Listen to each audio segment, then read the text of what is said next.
बिहार के बांकीपुर उपचुनाव जो है इस समय काफ़ी चर्चा का विषय बना हुआ है और इस चुनाव में भारतीय जनता पार्टी और सीएम सम्राट चौधरी को बहुत बड़ा झटका लगा है आरजेडी के तरफ से, तेजस्वी यादव के तरफ से। जहां एक की ओर यह बात कहा जा रहा है कि भारतीय जनता पार्टी के प्रत्याशी अभिषेक बंटी जीतेंगे, उसी बीच जो है रेखा गुप्ता का प्लस पॉइंट बनता जा रहा है और रेखा गुप्ता जो हैं तेजस्वी यादव के प्रत्याशी रेखा गुप्ता जो हैं वह जीतने का चांसेस दिखाई दे रहा है। आपको बता दिया जाए कि आज से कुछ दिन पहले मैं आप सभी को बताया था कि जितने सारे बीजेपी और जेडीयू के कार्यकर्ता हैं वह आरजेडी में सम्मिलित हो रहे हैं। कितने सारे कार्यकर्ता जो हैं वह आरजेडी में सम्मिलित हुए और वह तेजस्वी यादव का एक सबसे बड़ा मुहैया था। वह जो जितने सारे कार्यकर्ता सम्मिलित हुए और जितने सारे कार्यकर्ता आरजेडी में सम्मिलित हुए वह सभी कार्यकर्ता इस समय बांकीपुर उपचुनाव में अपना भूमिका निभा रहे हैं रेखा गुप्ता के लिए कि रेखा गुप्ता जीत जाए। हालांकि बांकीपुर से रेखा गुप्ता जो है एक बार चुनाव लड़ी थी, उनकी हार हो गई, दूसरे नंबर पे आई थी रेखा गुप्ता। लेकिन अभी जो है रेखा गुप्ता के लिए कई सारे जेडीयू के और भारतीय जनता पार्टी के कार्यकर्ता थे आरजेडी में सम्मिलित हुए रेखा गुप्ता को जिताने के लिए अपनी अहम भूमिका निभा रहे हैं। इसके अलावा जो भारतीय जनता पार्टी में अभी जो भूमिका निभा रहे थे वह सभी जो छोटे बड़े कार्यकर्ता हैं वह आरजेडी में अभी हाल ही में आए।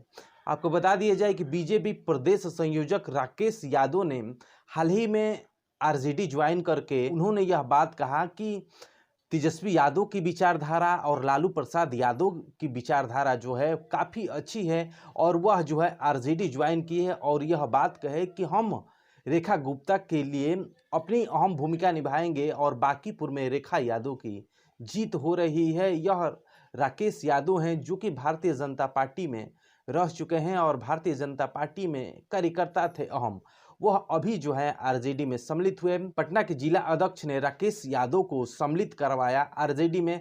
आप इस तस्वीर में देख सकते हैं कि किस प्रकार से जितने सारे कार्यकर्ता हैं वह जो है आरजेडी में आ रहे हैं। इससे पहले भी रणविजय साहू ने कितने सारे जेडीयू के और भारतीय जनता पार्टी के जो कार्यकर्ता थे वह आरजेडी में सम्मिलित करवाए। इतने सारे जो कार्यकर्ता हैं बीजेपी के और जेडीयू के छोटे बड़े कार्यकर्ता, यह सब जो हैं वह तेजस्वी यादव के लिए, रेखा गुप्ता के लिए अब प्लस पॉइंट बनते जा रहे हैं और इस बांकीपुर उपचुनाव में रेखा गुप्ता के लिए अपनी अहम भूमिका निभा रहे हैं।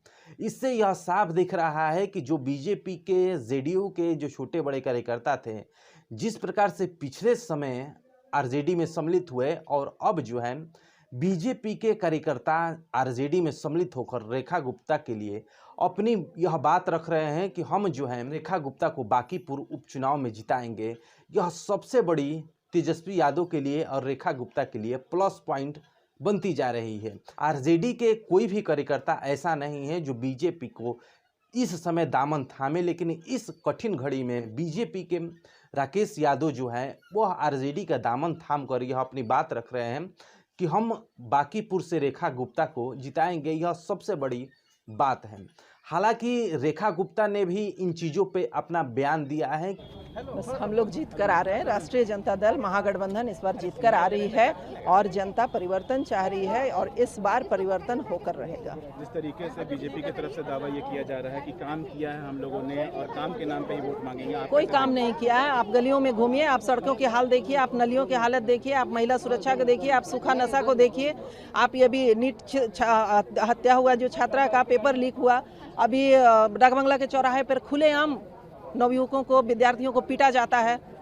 तो यही शायद अगर विकास का पर्याय यही है तो हमें तो नहीं लगता कि ये विकास हुआ है। चुनौती क्या देख रही हैं? कोई चुनौती नहीं है। बांकीपुर की जनता इस बार एक तरफा मंच बना चुकी है कि राष्ट्रीय जनता दल को जिताना है और अपनी बेटी को आशीर्वाद देना है। रेखा गुप्ता ने अपनी बयान दिया है, लेकिन इस बीच जो है जितने सारे कार्यकर्ता हैं आरजेडी के और जितने सारे बीजेपी के जो कार्यकर्ता थे और जेडीयू के जो कार्यकर्ता थे और जो है अभी जो जिस प्रकार से इस कठिन चुनाव में जिस प्रकार से भारतीय जनता पार्टी के कार्यकर्ता आरजेडी में शामिल होकर रेखा गुप्ता को जिताने के लिए अपनी अहम भूमिका निभा रहे हैं, यह सबसे बड़ी रेखा गुप्ता के लिए प्लस पॉइंट बनती जा रही है। लेकिन इसी बीच जो है भारतीय जनता पार्टी भी अपना वर्चस्व लगा रही है और इसी बीच जो है प्रशांत किशोर भी अपनी अहम भूमिका निभा रहे हैं, लेकिन जिस प्रकार से आरजेडी का प्लस पॉइंट बनता दिख रहा है, इसमें जो है कहीं ये ना हो कि नितिन नवीन और प्रशांत किशोर के अभिषेक बंटी और प्रशांत किशोर जो है अपने में आपस में चुनावी रणनीति बनाते रहें और इधर जो है आरजेडी प्रत्याशी रेखा गुप्ता जो है अपना सीट निकाल ले। यह सबसे बड़ी बात हो सकती है कि जिस प्रकार से बीजेपी के कार्यकर्ता आरजेडी में आ रहे हैं इस उपचुनाव में, इस कठिन घड़ी में ऐसा लग रहा है कि रेखा गुप्ता की जीत हो सकती है। फिलहाल इन सभी विषयों पे आपकी क्या राय है कि जिस प्रकार से भारतीय जनता पार्टी के कार्यकर्ता जो हैं इस समय आरजेडी के रेखा गुप्ता के साथ आ रहे हैं, तो क्या बाकी पूर्व उपचुनाव में रेखा गुप्ता जीत सकती है? अपनी राय हमें जरूर साझा करें और ऐसे ही न्यूज, ऐसे ही वीडियो के लिए हमारे चैनल को सब्सक्राइब जरूर करिए। अगले टॉपिक पे फिर आपसे मिलते हैं, तब तक के लिए धन्यवाद। जय हिंद, जय बिहार।